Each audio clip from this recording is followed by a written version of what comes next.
you know, a lot of traders engage in knitting, in working on clothes for students, you know, their school attire and all of that. And this morning, it is thick smoke, raging fire, a lot of destroyed property, and many sad faces that have greeted us right here in Kantamanto. There are a lot of tales people have been telling me, but let's start interacting with some of those here to find out what exactly they do here and what the story is. What's your first name? Maxwell Otu. Maxwell Otu. Max, then I will have. Master, me pama dear, and me school uniform so. Yo, now store na wa hefa potty. Packing machines in a machine na go on man. Now also saying away ya what say aha jatoha as I say over. Master, me go 12 midnight. And my sister ba come in na ejuma na offer me say e jato Kantamanto. Am say enti odu ho ya niam na nyina hyi. Ya niam na nyina hyi. Enti ana me bim ni ka ba no e machine so machine ni nyina be bia hyi. Enti na tell school uniform ni nyina na me to no school uniform apama de agu ho. School uniform apam ni nyina de agu ho ni nyina hyi. Enti ban mi sanka be bia na ma bia na won mi sanka. We did kwekwahin roughly and right in brain na me pon bia no no. Ambra me kom ko du fie na mi sita ba ku frɛ me say ye say jato Kantamanto. Unfortunately say mi san mechi. Timbe du ha no me hu fire 10 ano be 2 ha no. Still omo ye bia still anye ye. Ya sa be si ko ni say omo dey another 10 aso ba ha no still anye ye. Nti ye right inside we say no. All my property as lot almost 8 machines. If you ba ku kula ba ku 1,000 4,000 almost 200 million and the chi in me can't make me as ba bro nya dey at first I mean na make me aka ba me de be ma nyame na di hini nti bro nya su ye be di pepepe kwabreje pacho yesi we peni wa ha den poti na we wa ha me pamade o pamade na omo bo ha ni na no una odi o mani ma na fan me wo mu ne de me na be di won anim nti e fan ben na wo me wo esoro ha lane 16 yo enti then I would tell you just say and now no pa ya sorry I yasem ya tini e pa cho bra atwam no na aka be say na otwe mienu ni ato aba no ya te say say e be hye enti no ya sama enhyehyehye ekoye pani office your office wo e ma won ni yi obi a wonam so ha e ma ne be nan so ye say se ya ti bibisa yenka yakoma entu yemu na ejayehye bia ema ane se sending se ya de wa bo an kwase wo be fa ye sama yan so yakoma eto yemu a che se bibi ama e be pim se anaju mi da ho ne ye ba be frɛ me se me hache me machine enwotwe industrial machine 8 ane bundles mi kitabe 50 bundles e wo ha. Counting the losses there, Vice President Dr. Mahmoud Bawumia has been there this afternoon with a number of promises. Let me get to Lateef Idrisu, who was there for us to find out how exactly the Vice President says the concerns raised by these people will be addressed. Lateef, I'd like to start with the allegations being made by the traders that some people had actually forewarned that this was going to happen. Did this come up when the Vice President met them?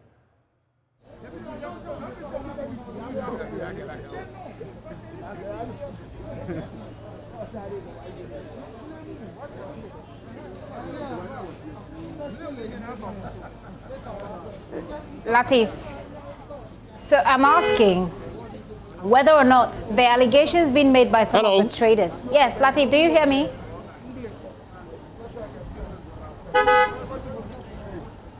I can hear you, Gifty. Right. So I'm asking whether or not it came up, the allegations being made by the traders that some people had actually warned that there was going to be a fire at the Kantamanto market. Did it come up in the interaction between the Vice President and the traders there? No, Gifty, that didn't come up. And that speculation about forewarning to the people here that there was going to be fire outbreak didn't come up here. In fact, the Vice President, when he entered, the first people he had interaction with were the leaders of the Kantamanto. Two individuals, two young men came to him and they gave him vivid description of how the fire started and how they got even the fire officers to come in to try and douse the fire. So that one has been dealt with. It didn't come up here. But the Vice President, Dr. Mahmoud Bawumia, after observing the level of devastation here at Kantamanto, his initial words when he addressed members of the press here was that this is a human tragedy. He describes the outbreak as a human tragedy, something the administration has taken notice of, and he has announced that there's going to be a meeting on Friday. All stakeholders would be in attendance. Even his presence here, he had the National Security Minister and the Minister for the Interior and the Deputy NADMO boss, Abu Ramadan, plus many other officials of the National Fire Service in attendance here.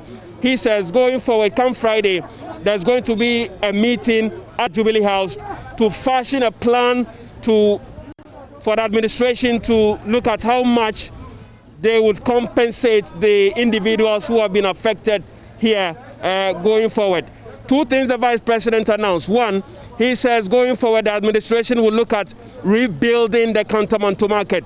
So all these wooden structures that we see here at Kantamanto market, the Vice President says the long-term plan for the administration is to rebuild this market so that the wooden structure that have served as fuel for the fires over the years are completely moved away.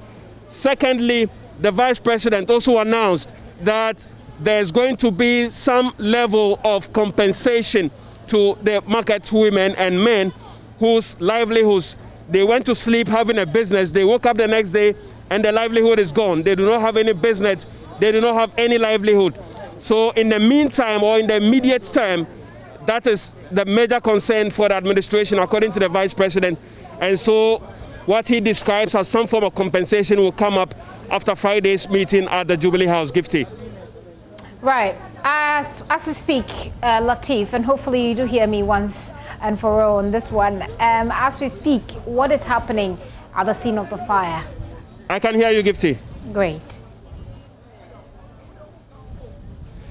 Okay, so Gifty, we have the markets, the men and the women, the traders. They are all trying to salvage, what has been left. But clearly, Gifty, looking at the time when the fire started up till now, you can say that they are trying in vain.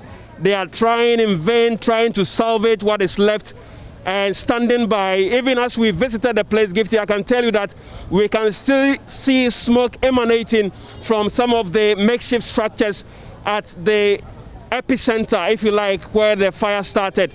So they are just there. Those who are trying to salvage are trying. Those who are helplessly looking on are looking on, and the smoke is still raging on. I have the Greater Accra NADMO boss, and we just want to find out from him quickly what his unit is doing in their own way to prevent some of these avoidable fires at the markets. It's become one too many. Would you agree? Yeah, I think so. I agree with you. Introduce yourself to our viewers. My name is Archibald Kobnak, the Greater Accra NADMO director. I think I agree with you. It's become one too many, and as a result, we're doing a lot of sensitization work. But I think that beyond sensitization work, it is important, and moving forward, I'm going to meet my regional minister so that working together with all the municipal and metropolitan assembly, I tell you that we had a meeting with all the works departments of the assembly, the health officers. We called some segments of the assembly people to a discussion, because the kind of work that we do, we work in collaboration with stakeholders, and the municipal, metropolitan and district assemblies are stakeholders in the way forward for some of these things. I'm going to involve the regional minister. He's here. He was at Odona. He's aware of what is going on around, and I think that is imperative.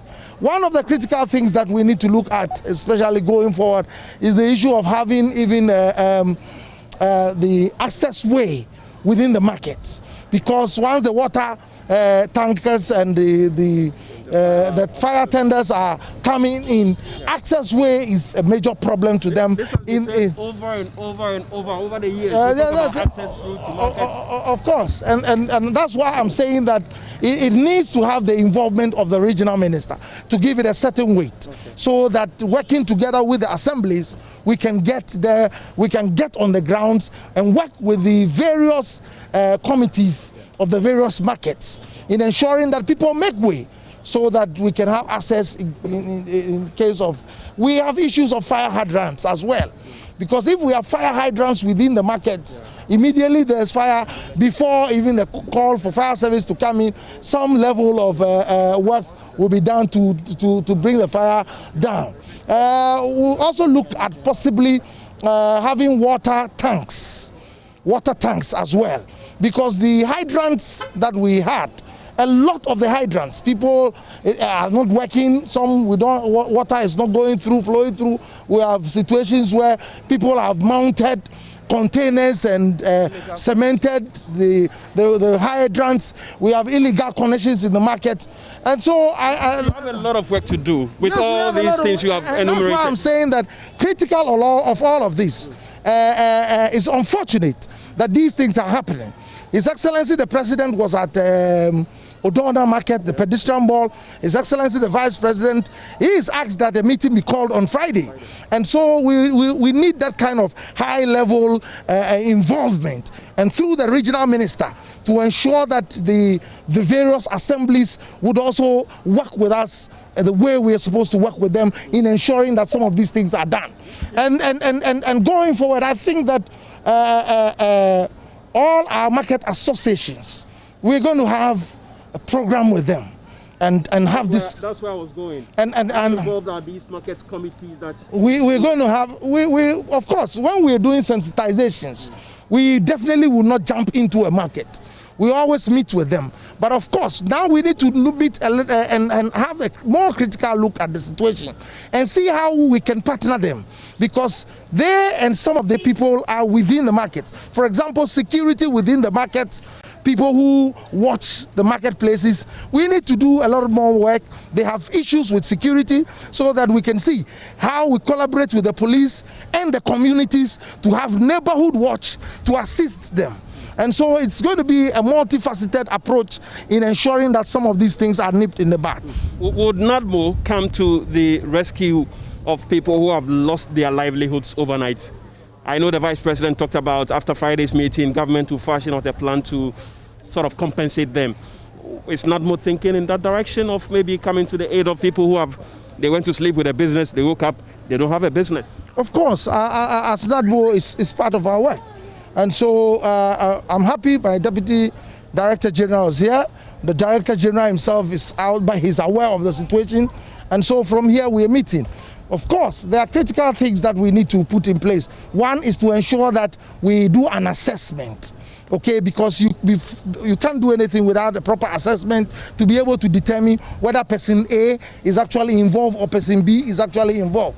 Once those assessments are done, then like you're saying, immediate relief, we will also look at our strength and what we can be able to do within our means to assist and cushion them, whilst government at the government level would also be taking the steps. In the case of Circle, as you are aware, the traders themselves, they said they didn't want anything from NADMO, and so they were looking at what government will do. And of course, going forward, I mean, with the meetings with the MBSSI and the Maslocks and things, they are having some relief here and there to support them. So it's ongoing. And I can assure you that quickly, before even the assessment, we are also going to meet at that level to see what we can do. And then when our reports come, immediately we'll move in. So I wish you well in your, endeavor to try and bring an end to the... I think that what we're going to be doing, we're going to be involving you every step of the process. We'll involve you so that you know where we're going and how we are approaching it. Thank you very much. So Ajbal is the Greater Accra NADMO boss, and he has been here with the Vice President and the ministers who accompanied him to have first-hand look at the level of devastation the fire has caused to businesses here at Kantamanto. I'm leaving you with the word of the Vice President that on Friday there will be a meeting and that will determine what steps in terms of compensation, how much government will give out to the affected, and also the rebuilding of the Kantamanto market is something that has come up strongly here during the Vice President's visit. This is Latif Idris reporting for Joy News. Thank you very much, Latif Idris. There are Around You By stories coming up. Parliament suspends processes to approve the Public Universities Bill 2020 following a meeting between Vice President Dr. Mahmoud Bawumia and various education sector stakeholders. We'll be getting you the details of how it all went down before the Vice President headed to the Kantamanto market. Also, nationwide demonstrations continue by supporters of the NDC. Today, we make stops in War and Tamale, where the party chairman has issued a 3-day ultimatum for results to be overturned if the protests are to stop. Also, NDC flag bearer John Mahama on his way to Techiman, where some of the parliamentary election results are still outstanding. Of course, we have some being contested by the NDC executive there.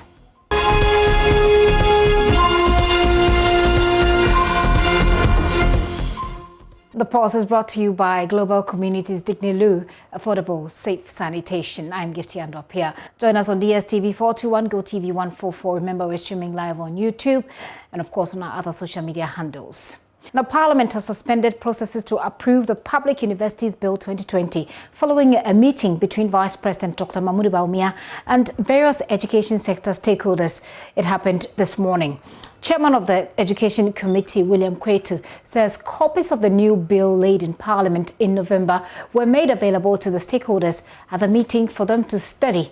He goes on to say that the new bill addresses about 90% of the concerns they had raised. The suspension of work on the bill is to allow time for the stakeholders to now study again the new version of the bill and revert to the committee by Tuesday with additional comments they may have. Mr. Kwetu says work on the bill will not resume until they get feedback from the stakeholders to come through. He, however, insists that the document being debated in Parliament addresses the issues that UTAG and other stakeholders are raising. Joseph Apoku Gakpo is our Parliamentary Affairs correspondent. He's joining me via Zoom. Hello, Joseph. Well, before we get to Joseph, take a look. Yes, you are here and you follow with keen interest whatever we do in the chamber. And you know that it is not true that the Public University Bill is passed. Yesterday, what we did was a second reading of the bill. And I would say that the bill, as you know, went through a first presentation to Parliament. That was withdrawn and a new one laid. And so once a new one is laid, we'll have to, of course, the committee will have to consider it and bring a report to the plenary. So that is exactly what we did yesterday. So the bill is still under consideration. So the new one that has been laid and reported on is available for anybody to have a look at. What UTAG and other stakeholders of academia want to do or are seeking to know is what is in the new one. And that is what we have made available now. And so this morning, we met them, UTAG and other stakeholders, we met them and we gave copies of the new bill to them. In other words, the relayed one to them. They have to study it and bring their comments for consideration. And when we receive their comments, of course, during our second consideration of the committee, all the comments that of course be acceptable to all of us will be incorporated in the bill. So doing a second reading does not mean that we have passed the bill. And we have all agreed to certain conditions that have to be fulfilled before the bill, the Public University Bill, is passed. They have agreed to what we want to do.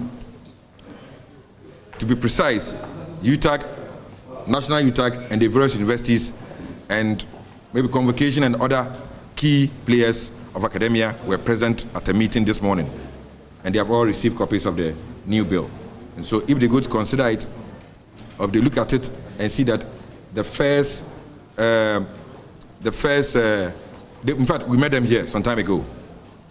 The first issues that they brought up have been incorporated in this new bill, and we all come to a common ground, then of course the bill will be passed. We are working in faith with them. We don't want to bring any bill or pass any bill that those who are to be affected by the bill will have comments on. So that is the state of the bill now. It is not true that the bill has been passed. You are aware. But your other colleagues outside there who do not understand the process of Parliament will give it a different twist.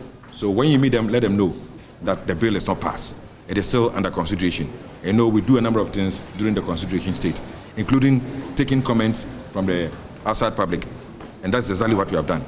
Yesterday, we only laid the second bill, or the related bill, to Parliament. And of course, it had to come with a report. So we are waiting for comments from everybody before consideration will be taken at the plenary of Parliament. So thank you so much. Chairman, is that to say that the passage or otherwise of this bill is dependent on the input from these stakeholders? Definitely. Definitely. No, it is no. Is that what you're telling me? Look, their inputs, I wouldn't say that all their inputs will be taken. But this bill here has taken into consideration most of the inputs that they made to us the first time the bill was laid in Parliament. And so I would say that this second bill is entirely or somewhat different from what we had first.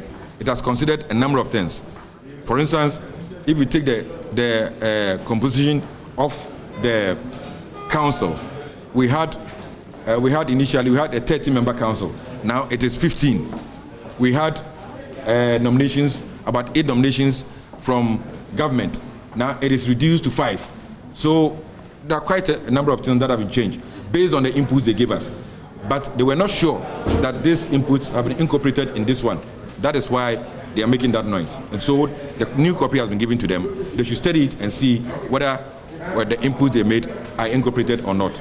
And so the bill will be passed only after we have considered their new inputs when they bring them. Talking about the government council, you talk about the fact that it's now 15, 5 from government. They still argue. No, I'm not saying 5 from government. I'm saying the president or the government has 5 nominations. 5 nominations? Yes. They still argue that they are really low in that will make up 9 out of the 15. No. For the other institutional representations. No. Let them look at it and come back. Finally, from me, you talk about the fact that the committee will consider these inputs. At what stage would that be? Because after second reading, we are moving to consideration. That will happen in the committee. No, consideration state doesn't mean that you don't accept people's comments. It doesn't mean that. It doesn't mean that you are only going to consider clause by clause what is there and make amendments. What to inform you to make those amendments? It is the input from everybody, from stakeholders, that to make you make those amendments. So we are still at the consideration stage. Are you meeting them as a committee? Well, we have met them. To me, a more powerful source have met them.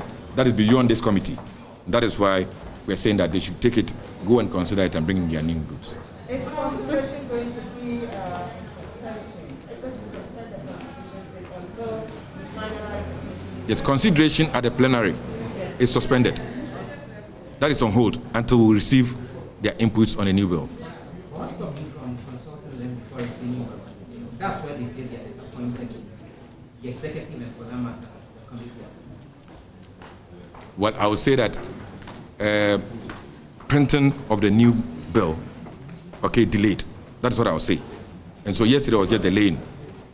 And after that, we knew we were going to get the new bill and to be given to them because that was a promise from me to them. And I knew I was going to do it before that time. But you see, all the input that they made when we met them here, those of you who were around, we used 1 week from Monday to Friday, 2 p.m. to about 8 p.m. every day to meet them. There were about 26 stakeholders. And they were all making the same input on various provisions. And everything has been considered.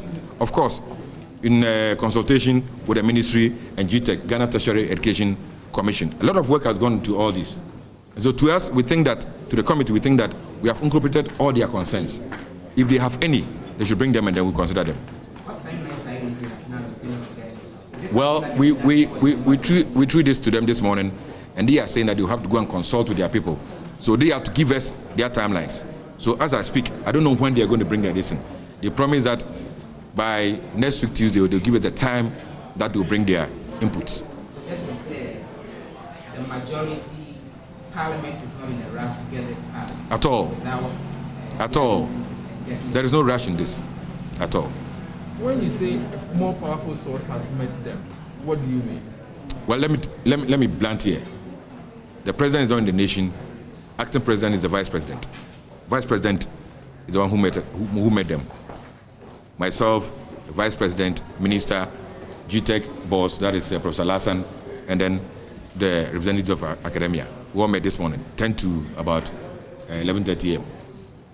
So that is it, and that is the instruction from the acting president or the vice president. And so the vice president even wanted to know when they can bring their inputs. And they said they will have to go and consult with their people before giving us time. And so giving us time has been scheduled for Tuesday. So by Tuesday, they should give us time when they can also bring their inputs. What happens if all these are not able to finish and the bill passes before Parliament? I'm saying that the bill will not be passed until we receive their inputs.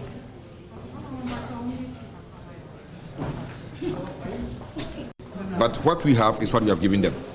For instance, Minister cited a bill that did not have pages 11 to something.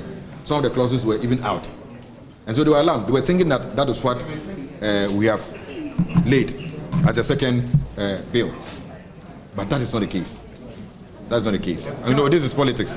Some people just went ahead, copied some parts of the bill, and added some new things to it, and said it as the bill that we have relayed in Parliament. That is far from the truth. That is not it. William Kwetu chairs the Parliament Select Committee on Education. Let's go to Joseph Opoku Gakpo right now. Hello, Joseph.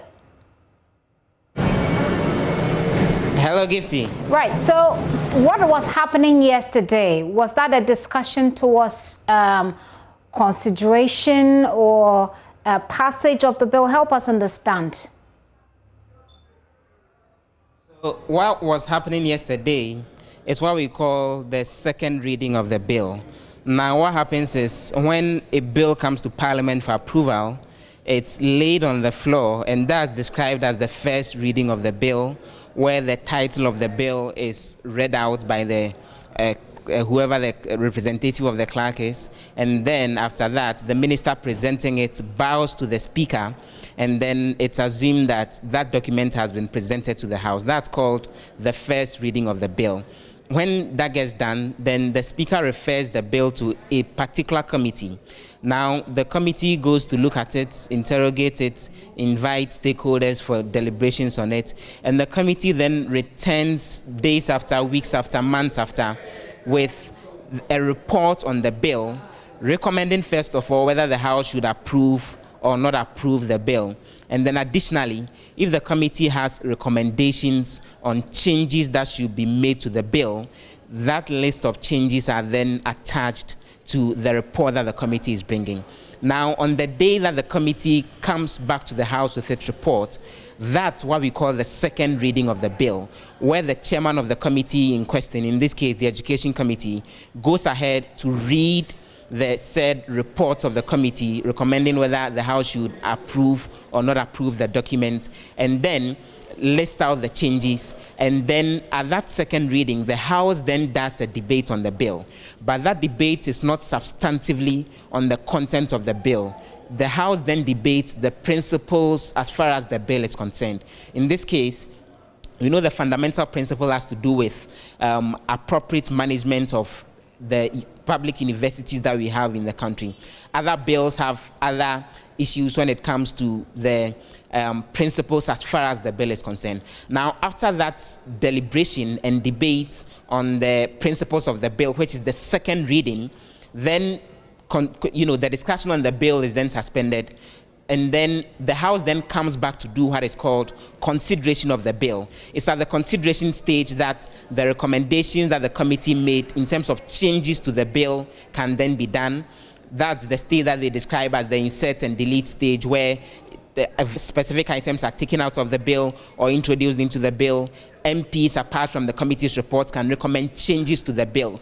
Usually that's the longest duration in terms of how the bill may drag in the House. Once that is done, usually over some days, then the third reading of the bill can be done, and then you can say that bill has subsequently been passed or approved by the House. As far as the Public Universities Bill is concerned, after it had been laid on the floor of the House and then subsequently deliberated on by the Committee on Education, yesterday they came back to the House to do the second reading when they presented the report in terms of the Education Committee and made recommendations on what changes should be seen. But that final stage, which is consideration where the changes will be made, has actually not come off yet. So we are nowhere close to getting this particular bill approved, and it's that third stage of consideration where Parliament will make changes to the bill that the chairman of the Education Committee, William Kweti, is now indicating has been suspended until they've gotten the necessary input from the various stakeholders, and then they can then take the bill through the consideration stage where specific propositions of changes to the specific bill will be made, after which there will be the third reading before then it gets passed eventually. I see. What happened in Parliament today was a briefing from the meeting that was held between the Vice President and the committee. Was this also discussed in Parliament, and how do the members of Parliament take this? So on the floor of the House itself, this hasn't come up, because after the second reading, where the House discussed the principles of the bill was done, then the next stage will be for the majority leader to then set an appropriate date for the committee of the chairman to then begin moving the various motions to request that the House approves amendments to the bill. So that's usually left at the discretion of leadership in terms of when that should begin. The leadership hasn't indicated that they would want that to begin anytime soon. So on the floor of the House, there was absolutely no conversation at all on this bill. It's as if the processes are continuing, because now what the Speaker is waiting for is for the chairman of the committee to indicate to the majority leader that the House is ready for the consideration, and then in the next few days, in the next few weeks, the House can do that. So until that time gets there, no discussion on the floor itself will begin as far as this bill is concerned. But on the fringes, other MPs have been responding to this said indication that following the meeting earlier today, that third stage in terms of consideration of the bill has been suspended until further notice. For example, Mr. Bernard Ahiafo, who is a legal practitioner and a member of the Education Committee, has been insisting that he thinks even the new bill that the House is dealing with still has fundamental issues that run in contravention to the Constitution of the nation, for which he thinks it will still be inappropriate for the House to go ahead and approve it. And he goes on to make the point that adequate consultation is what they are all for, and so if that's the decision that the chairman of the committee has taken, that following the advice of the Vice President, they are pulling brakes on the consideration stage until necessary consultations are done, the minority side are all for that particular further consultation. Well, Joseph, I'll say a very big thanks. Unless there's anything else that happened in Parliament that we need to be updated on, we'll call it a day. Joseph Opoku Gakpo there, he's our Parliamentary Affairs correspondent, bringing us up to speed on that bill there. Well, away from that, General Secretary of the governing NPP, John Boydu, says it's been very difficult reaching out to the sacked former MP, Andrew Siama, to join the NPP side of the House in the next Parliament. According to John Boydu, he had to speak to people around Mr. Siama to persuade him to join the NPP or to rejoin the NPP. Mr. Boydu insists the party has no regrets dismissing the MP. It will be daft if we don't do that, because we have 137 as we speak now. It is one constituency outstanding, Senate West. And if the decision is taken, it will win anyway, so it will be 138. It is still slim.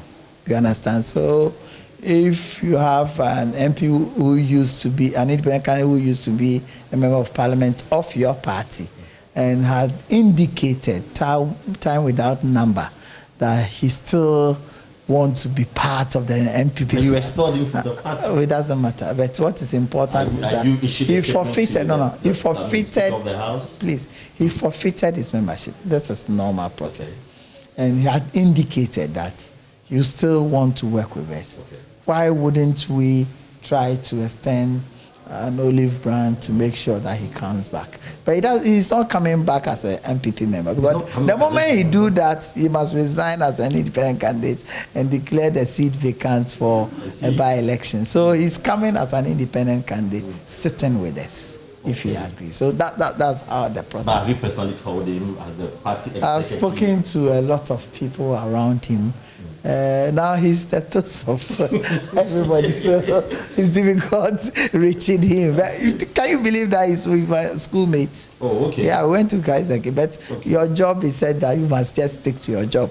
If National Executive Committee take a decision, you don't say that this is your schoolmate, this is a friend, this is the no. You just stick to what the dictates of the job is. That's how we find ourselves, and we will continue to do that. So you only admit him back to the party after 4 years, is that understanding? Yes, if you want to be part of the party, yes. By his standing as an independent candidate, it will be difficult for him to say that he's now a member of the New Patriotic Party. Then it means that he loses his standing as an independent, because he was voted for by the constituents to remain as independent, and he may want to do so, but it does not prevent him from joining outside of Parliament to work with us and all that. Yeah. Final question, upon probably reflection, would you say the party acted in a very harsh manner in terms of the former? I don't think so. It is something that as a party we need to discourage. We believe that we need to be able to resolve our issues internally. We need to have a situation where members of Parliament are expected to act in the highest standards of the party in terms of agreeing to the rules and regulations and going through the motions and all that. Because if ordinary members are even expected through processes of the party to still remain, how much more somebody who is an honorary member of Parliament? It's unfortunate we are at this situation, but I think we take our decisions as and when it comes up here. General Secretary of the NPP, John Boadu, there. Well, Andrew Zamwa-Kwesiama has been responding to some of these concerns. Speaking with journalists a short while ago in Parliament, the former MP said he will be joining the NPP side for the 8th Parliament. Then to me, I wasn't happy. Why should I also decide to request or make such demand? I've never done that. What I am looking for is to make sure that everything the party does is open, transparent, for everybody to see that this is the way we are going. That is what I am looking for. I am not going to make specific demands that. So just to be clear, you've taken that decision already that you are joining the NPP side as far as the next Parliament. That's what I said. From the chiefs, the queen mothers, and the good people of the former constituency, this is what they are telling me, that in spite of whatever happened, I should still be with the family.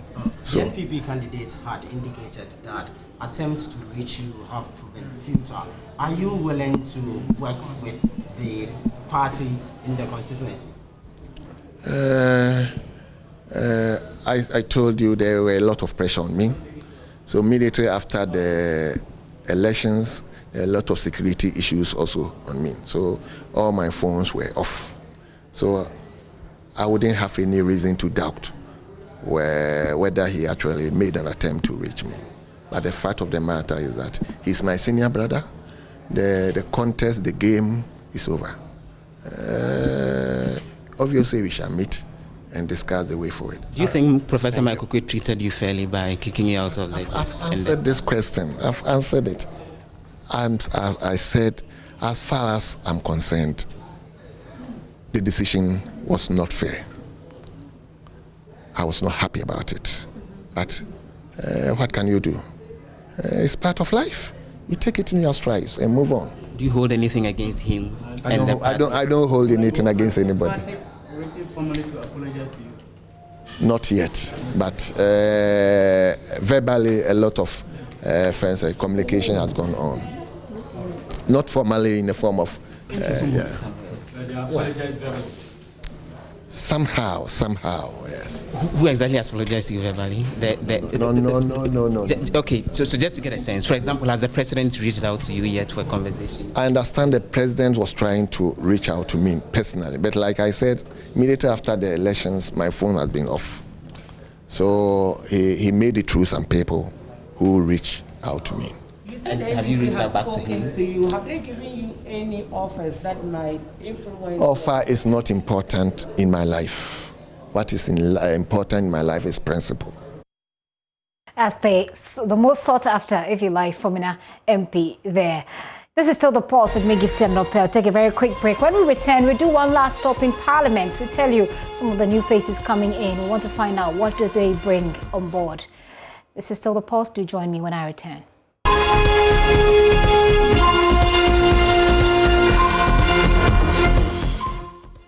This, of course, is your election headquarters. So every election year comes with faces or new faces in Parliament. And these parliamentary candidates are chosen by the people for certain constituencies as a result of their lack of confidence in the previous ones, you could say that, or perhaps disbelief in the other contenders. Now, this 2020 parliamentary and presidential election is no different from others, actually. It has been slightly different. One of such new faces in Parliament is Vincent Assefor. He won the NPP. He won for the NPP in Otafo in the Ashanti region. Vincent is one of the new faces that will be profiling as we go along. And we're starting with him. Vincent, it's good to have you. Welcome. Thank you, my dear. How are you? I'm good, and congratulations. Thank you so much. Of course, we're not talking about education, but how has it been since you won the seat? Well, let me say a very good afternoon to my cherished viewers and to everyone in Otafo constituency. We've been taking it cool.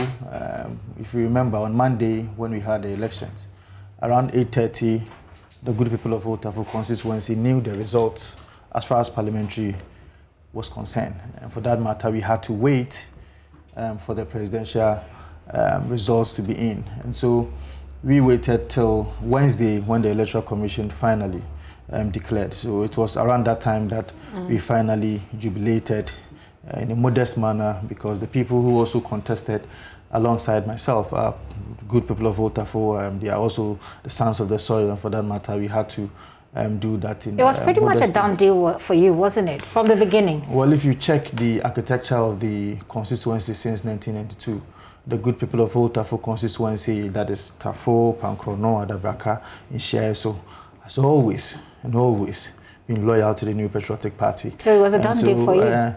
I felt it, but sometimes, if you don't do your things, well, the people will punish you, and it is evident in some of the constituencies that we've seen across the country. And so even though we were not having any doubt, or we were not oblivious of the fact that we had won already, but we had to also do the hard work so that we will be able to make sure that you widen the gap. Which is what you seem to have done, 44,000 plus votes, whereas Samudin had about 14,000 votes. There was another lady, by the way. Yes. There she is. Which party was Patience she? PNC. GCPP. No, that's GCPP there. What do you think worked for you, apart from the fact that you stood on the ticket of the NPP, and because this seat has consistently been won by the party? Well, if you check the number of registrants in 2016, we had about 76,000 people registered in the Otafo constituency. Dr. Antonio Kutose polled a little over 44,000 in 2016. Okay.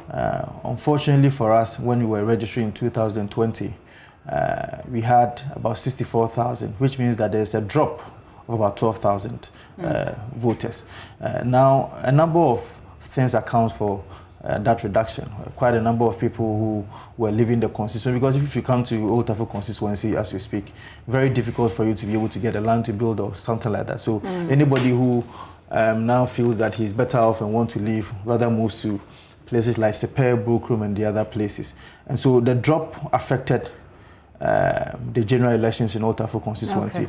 However, I polled 42,000 out of the 64,000, which means that we were short of about 2,000 as compared to 2016.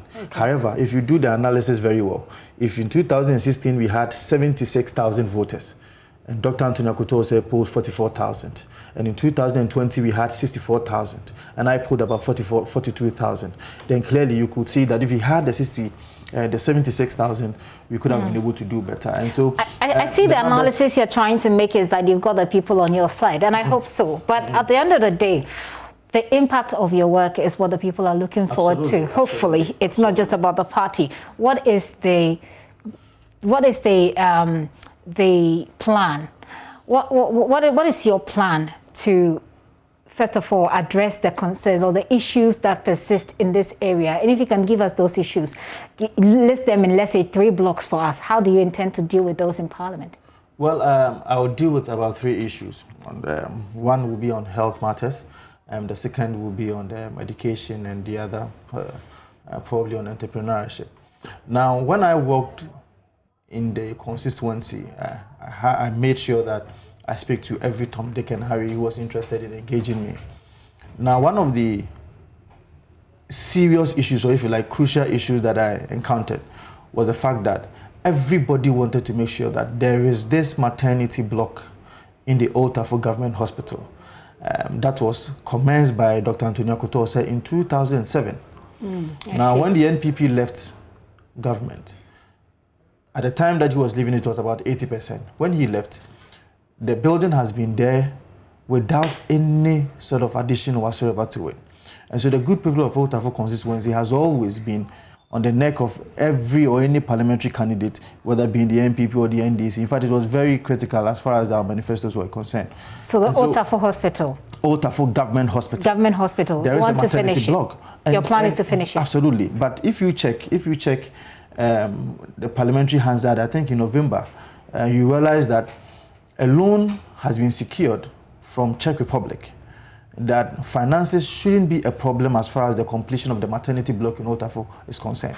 So that's a project you're going to finish? You have to follow it within what time? Within about 2-3 years, we should finish it. I see. We'll be here to because the finances are ready. We've been able to secure the funds from Czech Republic. So it's one thing that, in terms of health, we will be able to do. You talked about education. Well, because you work at the education ministry. We have worked with the education ministry for quite some time, and quite a number of the people, as far as education is concerned, are motivated, especially because they found one of their own to have been elevated to the level of a PRO of the Ministry of Education. And so one thing that you want to do, apart from inspiring them, is to also ensure that people who are also in the Old Tafo constituency will be able to get to a level that you are. And so poverty should not be an issue for anybody not to be able to get access as far as tertiary education is concerned. So what's the plan? Some scholarship scheme? Apart from the scholarship scheme, you need to make sure that you actually engage them for them to choose proper or better courses that will suit them.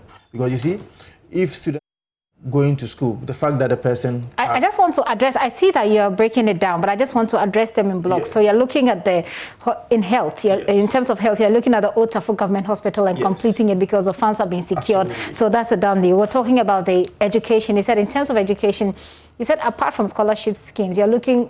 What you're describing sounds to me like mentorship. Absolutely. Okay, so mentorship that provides some guidance for the youth, there. But you can provide the guidance, but if they don't have the money to keep themselves in school, and if it's not about free SHS, which they might get through freely. Don't forget that as part of the NPP's manifesto, the government put in it that we are now going to ensure that there's free tuition at the level of the tertiary education.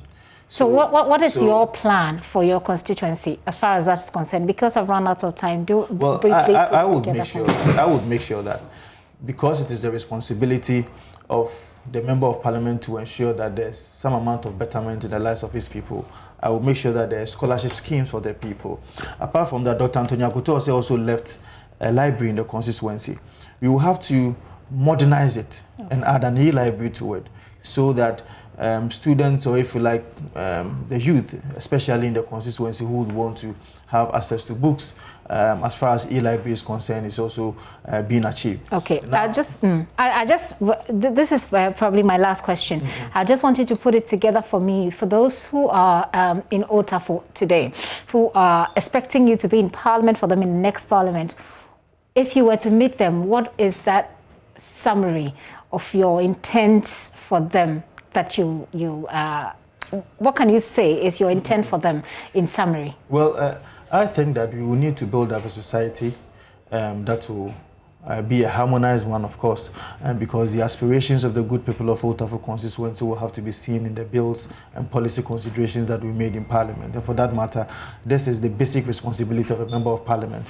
And I am promising them that the aspirations, the hopes, and the visions, if you like, the missions of the good people of Old Tafo constituency is seen in all bills that is made in Parliament, policy considerations that is made by state-owned enterprises, or if you like, the government by itself.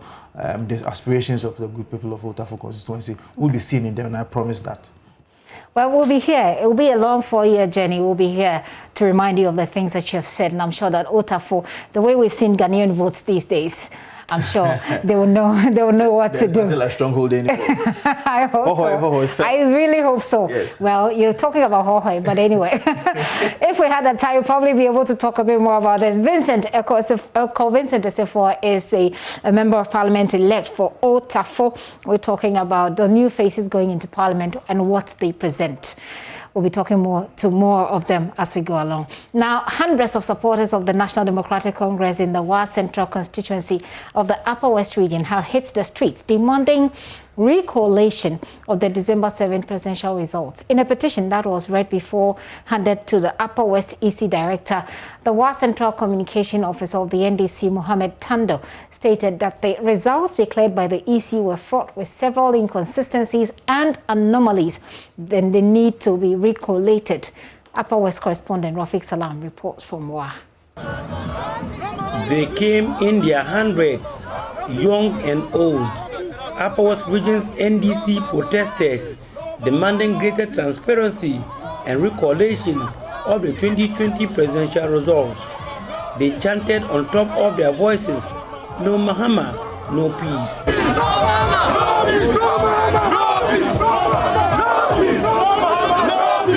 We want justice in this country, so we want the reality. They should reveal everything so that we all understand. If not, we will accept. We will not accept this. We will not accept this. We want justice in this country. We want justice. If not, we want democracy. If not, we will leave. We will never ever leave this thing. We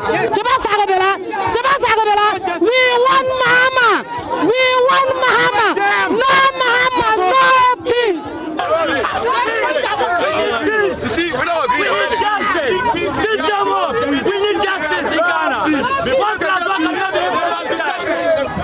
Throughout the 3-hour demonstration, the protesters raised a 2-finger salute, a symbol of the position of John Dramani Mahama on the ballot paper, and also to draw sympathies from bystanders. There were few dozens when they started, but when they got onto the major streets, the number steadily grew into hundreds, impeding the easy vehicle traffic in town. Draped in either red or black shirts with few party paraphernalia worn over the necks and arms, they spilled all major streets in the regional capital before heading to the region's EC office to present a petition laying bare the reasons of their demonstration. This petition to reaffirm the NDC's position that we unequivocally reject the presidential results as declared by the EC chairperson, Madam Jane Mensah, on the 9th of December 2020. It is our considered view that Nana Akufo-Addo was not validly elected and could not be deemed as the president-elect for the Republic of Ghana. Consequentially, we wish to make the following demands on the Electoral Commission. 1, to do a proper audit of all the presidential results as they emanate from the various polling stations across the country and declare the true winner of the 2020 presidential elections to reflect the will of the people. And we are confident that when this audit is done, President John Dramani Mahama will be declared as the winner of the 2020 presidential elections. 2, we also call on the EC to reconsider a fresh collation of the results of the Lambuse constituency to ascertain the true will of the parliamentary elections in that constituency. Going forward, we are calling on the Electoral Commission to recruit competent and impartial electoral officers to man future public elections. Upper West Director of the EC, Ali Osman Adamu, received the petition. To the chairperson, that all the issues that we have. having access to the forecourt of the EC office was not gotten on a silver platter as the protesters struggled with the police who had already marched up at the gate. They demanded to enter the premises. The police, armed to their teeth, wouldn't budge, resulting in heated argument between the two sides. While the arguments ensued at the blind side of the police, some of the supporters started burning tires, firing of firecrackers and knockouts, which resulted in the burning of the bush. Personnel of the Ghana National Fire Service, whose office is about 100 meters away, were called but were misdirected to the EC's office at Nakore, which is about 8 kilometers away. The police present tried to fill the gap using leaves of neem trees. By the time the Ghana National Fire Service got their bearings right, they had little to do. Reporting for JoyNews, Rafiq Salam. And our supporters demand recollation of the results. A non-governmental organization which is into generation, dissemination and use of research and data, the Research and Grant Institute of Ghana says computational errors by the Electoral Commission taints the credibility of the announced 2020 presidential results. A statement signed by the group calls on the Electoral Commission to provide explanation on what was responsible for the miscalculation of the presidential results by the chairperson, Jean Mensah. Joining me in studio now is Executive Director of the Research and Grant Institute of Ghana, Dr. Samuel Ajololo. Dr. Ajololo, you're welcome to the show. Thank you very much. So, first of all, the EC has explained that there was no miscalculation. The point they make is, if you take the announcement that was made on the day of the declaration, it was the total vote cast that was, if you like, mispronounced or misannounced, but it didn't affect the results that each candidate gets. I mean, what do you see from where you sit? Right. Thank you very much, and good afternoon to your listeners. So if the EC is saying there is no miscalculation, that is a total lie. On the 9th of December, the EC announced the total valid vote cast to be 13,434,754. On that basis, there was a distribution for the votes that each presidential candidate actually got. And that went with the corresponding percentages. It is on that basis that Akufo-Addo got 51.9 something %. And so he was declared as the president-elect.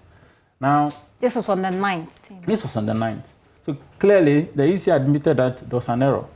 And then in the press release by the EC on the 10th of December, it was announced that the EC inadvertently used the total vote cast as the total valid vote cast on the 9th. Now, granted that is true, and granted that the mistake was relating to the total vote cast as against the total valid vote cast, they were expecting that if we add the votes as announced by the EC that each candidate got on the 9th, we expect that that vote should tally with what the EC produced on the 10th. Okay. Unfortunately, that was not so. In fact, when we added the vote that the candidate got as announced by the EC on the 9th, we got 13,121,101. However, the revised figure released by the EC indicate that the total valid vote cast, which was distributed among the candidates, was 13,000. In fact, was not up to the figure that we got. For the EC to arrive at the new figure, there were some structural changes to the votes or to the vote that each candidate got as was announced on the 9th. In that particular case, you will see that Nana Addo Dankwa Akufo-Addo had an increase of 174 votes. Okay. John Dramani Mahama had a decrease of 1,707 votes. Nana Akufo-Addo had a decrease of 63. But each candidate had a decrease. So the fundamental question that we seek to ask is, if indeed the miscalculation or the error was limited to the total vote cast as against the total valid votes, then what is the basis for the recalculation for the addition and the subtraction of the votes of the candidate as announced by the EC. So on this basis, we think that the whole process needs more explanation. It is not enough to come and release the summary results. It is important that we understand what resulted in that error in the first place. The changes. And the processes you took. Errors are bound to happen, we admit. If you're a data scientist, you can admit that there are petty mistakes that sometimes happen that you may not know. Of course, it depends on the margin of error. Exactly. But the important thing is the steps you take to address the error. So right now, what exactly do you demand, or are you demanding from the Electoral Commission? And have you reached out to them yourself? Yes, so we are demanding several things. First is to understand what accounted for the error. And that is important because the EC has structures that it works with. And these structures, I think, are robust enough to be able to absorb the EC from such a computational error. In fact, results are collated at the are added at the police station, collated at the constituency level. Yeah. Then this time at the regional level. Sent to the regional level, before to the national level. So each of these steps are enough, should have enough computational machinery to be able to detect these errors. And so by the time the data get to the EC, it's a function of creating the cell for Akufo-Addo, creating the cell for Mahama, and then populating the cells as the figures come. Yeah. So for us to be seeing such an error at the national level is actually a worrying situation. So we hope to understand why. Okay. And then two, how was the mistake detected? Was it an internal check or it was an external prompt?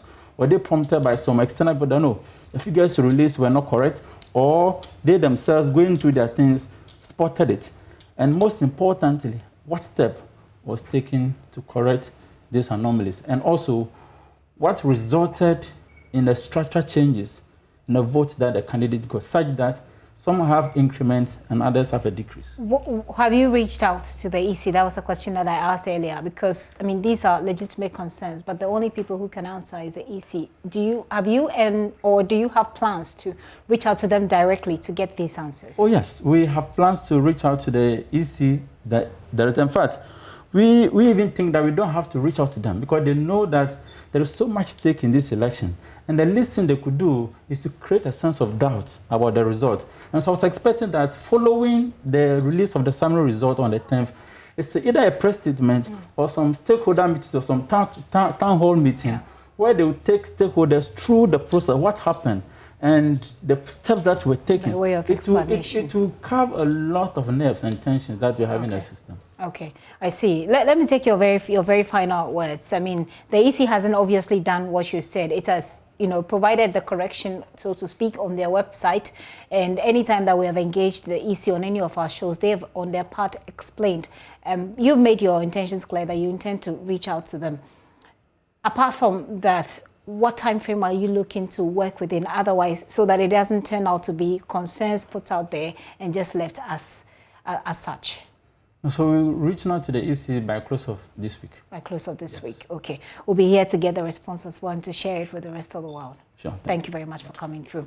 Dr. Samuel Ajolulu there. He's head of the Research and Grant Institute of Ghana. They've been doing some computation and they're asking for explanation of the changes in the figures as announced by the Electoral Commission. They've indicated their plans to reach out to the EC and we'll get those answers.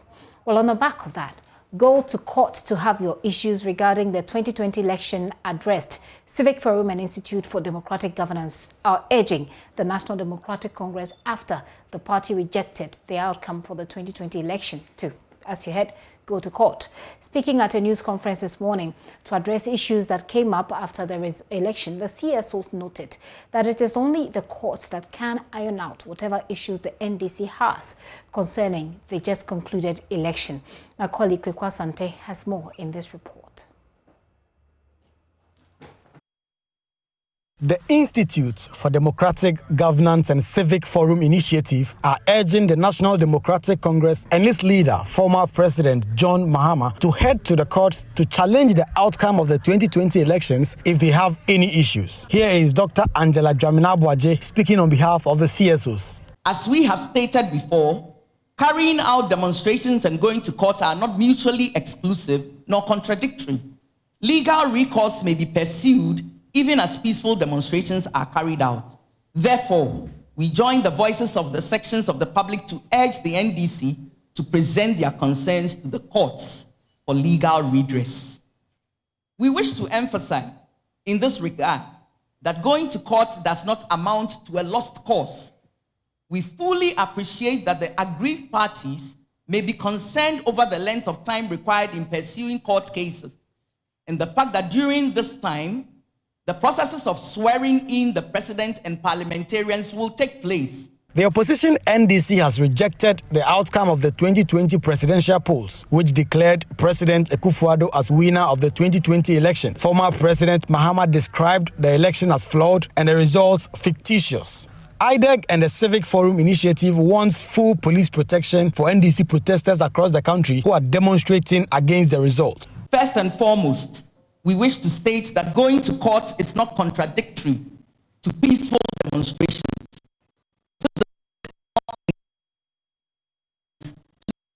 Demonstrate when they disapprove about some national development. Members of political parties, therefore, have the right to public protest and demonstration. They have the right to express themselves through demonstrations, so long as their demonstrations are peaceful. To ensure that their demonstrations remain peaceful, they must, however, secure police protection and ensure that their demonstrations are not infiltrated by agents of provocation, agents provocateurs, who may seek to incite acts of violence in the course of otherwise peaceful protests. To this end, we urge sympathizers of the NDC to secure police protection for their demonstrations. We appeal to opponents of the NDC to keep away from the NDC's demonstrations so as to avoid aggravation that could degenerate into violence. Meanwhile, Executive Secretary of IDEC, Dr. Emmanuel.atani, also responded to John Mahama's call for an independent audit of the pink sheets. I wanted to know how that will be done because of the situation we find ourselves in.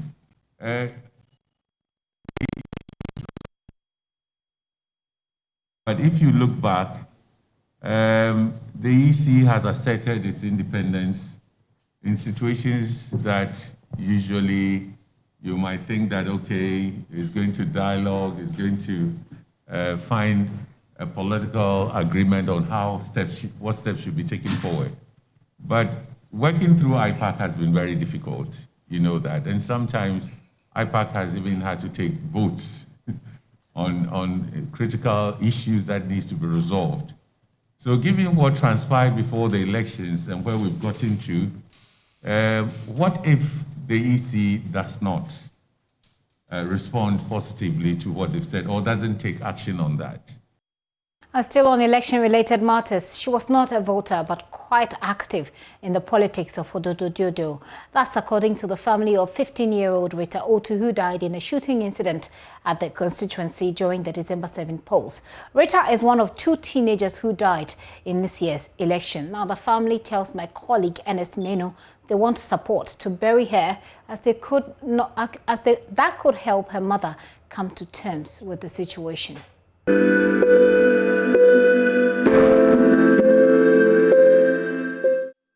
We're here now at Bukum to speak to the family of one of the victims. Aside Emmanuel, who was also shot, there was a young lady, 15 years of age, Rita, who was also shot and died eventually.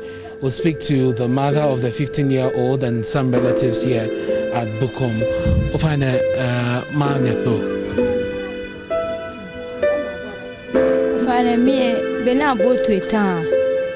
Ni abotu etan go loko ya no besani maya mami atawo loko fiu. After I had voted, I decided to go do business because I'm a single parent. I have no one to help me.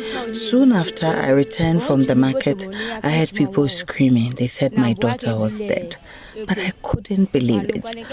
So I followed up to the hospital, and indeed, I saw my daughter was dead.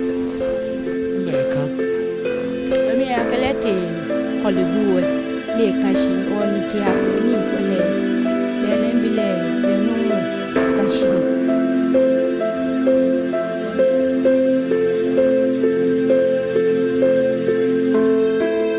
Rita's grandmother believes she was shot multiple times on the chest. I was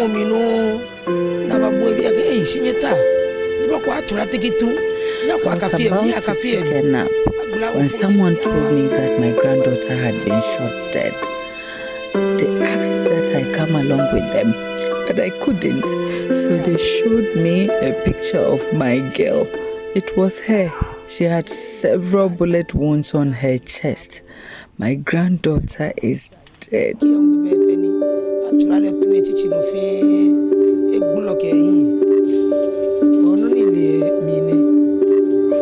The families want the two parties, the NPP and the NDC, to take swift action and help them bury their daughter. We're celebrating the supposed victory of the NPP. She supports the NPP even though her mother sympathizes with the NDC. None of the parties have been here to mourn with us. They should help us bury her. We plead with them. Nebanga me ake mami eke na me fa me Paul NDCM ni mi MPP njoji fi ake no mi ni yale no na bile nyense ne support mi ni mu MPP ayanyi no ina bile anale bi ni je na kana sane anale na kan won kpanye fai nye wani wo fun agbekin ta wo na fun.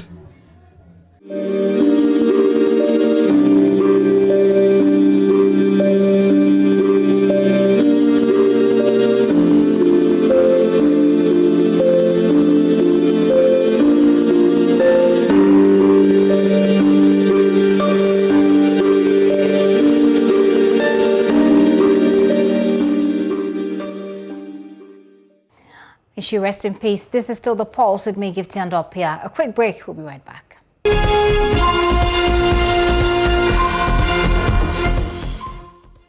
Welcome back to the show. The flag bearer of the NDC, John Dramani Mahama, is in Techiman. My colleague Erastus Asari Donko has been following that story. He joins us via Zoom with more. Hello, Erastus. Yeah, Gifty. Erastus, so do tell us what the former president has been doing since he arrived in Techiman. Well, the former president and the flag bearer of the NDC, ex-president John Dramani Mahama, has been in Techiman at least for the last 1 hour. He went to the Wenchi Government Hospital where he paid a visit to the victims of last week's shooting at the collation center, that is Bruno Champion Hall, and he has been paying a visit to them. Shortly, we came from Wenchi, and currently a crowd has gathered in here waiting for him to address them. Currently, we have the chairman of the NDC, Mr. Kusuan Pofo. We have the General Secretary of the NDC, John Celestia Dunketia, and a number of MP-elects are currently here waiting for the former president to arrive to address the crowd. So that is what is happening here at the moment. All right, Erastus, we'll leave you to follow that story, and we'll get back once he starts addressing the team, once he starts addressing the people who are meeting with him there.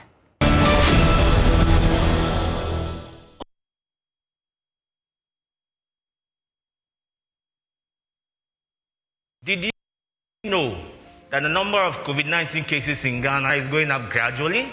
This is largely because of the relaxation in the COVID-19 preventive protocols. The Ghana Medical Association is calling on all Ghanaians to observe the necessary preventive measures. Let's wear our face masks when we have to do that. Let's observe the necessary social and physical distances. And above all, let's observe the necessary hand hygiene. Be responsible and keep safe. Thank you. 320 deaths so far due to COVID-19. 48,055 confirmed cases at present. Over 500 active cases confirmed. Many more have not reported for diagnosis, and they live among us, in our homes, our churches, our restaurants, our offices. Would you help prevent this second wave? as many countries in Europe are experiencing second waves. Let's take to the COVID-19 prevention protocols. Observe strict hand hygiene, wear your face mask, observe social distancing. Keep your distance. Physical distance is still a must if we must avoid a second wave of COVID-19. Think twice before you join a crowd. Is there enough space for adequate social distancing? Before you speak to anyone, take 3 steps back. They can still hear you. So as you saw there, here in Ghana, the Medical Association is now warning of consequences if we continue to downplay the importance of COVID-19 protocols. In Germany, hundreds of people continue to die from the pandemic, and it's a battle between reactions to save lives and opening up to save the economy. Today is the first day of Germany's hard lockdown. Let's understand the situation a bit more with Thomas Parrow, who is correspondent with our partners DW. He spoke to my colleague Mavia Uswabwaji earlier. He has experienced record numbers of infections and deaths in the past fortnights. We're also told that intensive care units are filling up. Share the numbers with us as it has been recorded. Today, Germany begins a lockdown that has been described as a strict lockdown, as a hard lockdown. And that first day actually comes hand in hand with also grim numbers for Germany. Over 27,000 new infections in the last 24 hours. And what is more important and probably more shocking as well is the fact that Germany recorded nearly 1,000 deaths in the last 24 hours. This is a record, and this is something that has authorities particularly concerned. And at the same time, this is something that reveals why authorities had to impose these new restrictions that start today, that will go through the Christmas period and until the beginning of next year. These numbers, by the way, are not only numbers that have happened in the last few days. If you look, for example, at statistics over a certain period of time, you will see that Germany has experienced 11 consecutive working days with over 400 coronavirus deaths daily. So that gives you an idea of how difficult, of how dramatic the situation is here in Germany right now. And Thomas, what are Germany lockdown measures? Germany had from the beginning of November a partial lockdown, or a lockdown light, which basically saw restaurants, bars, museums and other similar facilities closed, while at the same time schools remained open and shops remained open. But that didn't bring the results that authorities had expected. In fact, it is now proved that exponential growth returned to Germany, hence the need for stricter measures. The new hard lockdown essentially means that everything that is considered non-essential will have to shut. Also, schools will have to close. So essentially what it means is that people who want to buy their Christmas presents will have to basically do it online or buy them in the supermarket, because supermarkets and pharmacies are obviously still open because they are considered essential shops. But otherwise, Germans have been told to reduce contacts to an absolute minimum. There are very small exceptions for the Christmas days because German authorities are aware that obviously people here want to meet their relatives. There are also restrictions there, but still people are allowed to meet their relatives, their closest relatives, during the Christmas days. But apart from that, it is to an absolute minimum. The message is clear. People have to reduce contacts more than what they did before. Thomas, Germany is a country that cherishes its Christmas traditions. What have people been saying about these strict lockdown measures? Germany's Christmas traditions are not only very important here, they're also well known internationally. You may know the famous Christmas markets or some of the food that is eaten here also in the Christmas season. Well, there are no Christmas markets, obviously. You can't even drink alcohol outside. So before you had, for example, some stalls where you could get mulled wine. That is no longer the case. So basically people are being told to remain indoors, to remain at home. And this is something that has affected people. I would say that most people are aware and see the need for stricter measures, yet at the same time, a new poll that was revealed today mentioned that around 80% of Germans regret the fact that those stricter measures were not imposed a few weeks ago. In other words, they are criticizing in particular the fact that Germany put in practice this so-called partial lockdown, which did not bring the effects that authorities had hoped for. So on the one hand, I would say there is a certain understanding from the majority of the population. At the same time, there is certain criticism that these measures were not imposed before. And Thomas, interestingly, Britain and the US have started using vaccination programs, vaccines that interestingly were developed in Germany. How about Germany itself?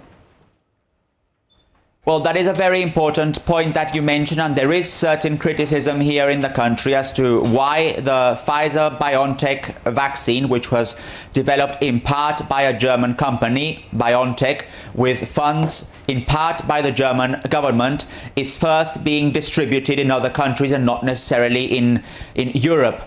The authorization to roll out a vaccine here in Germany is not something that can be decided entirely in Germany. It is something that is decided by a European agency. And what the German government has been doing is putting pressure on that European agency for the agency to make quicker. That the agency was expected to reveal its decision by the end of the year, and German authorities have actually pressed for them to do it before Christmas. Certainly, too many people dying of COVID-19 there. That's why the Ghana Medical Association wants us to be more careful.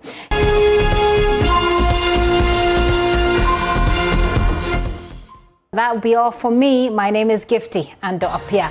There is more news at myjoyonline.com. If you do log on, and I'll urge you to log on and share our links. Have a good day and enjoy.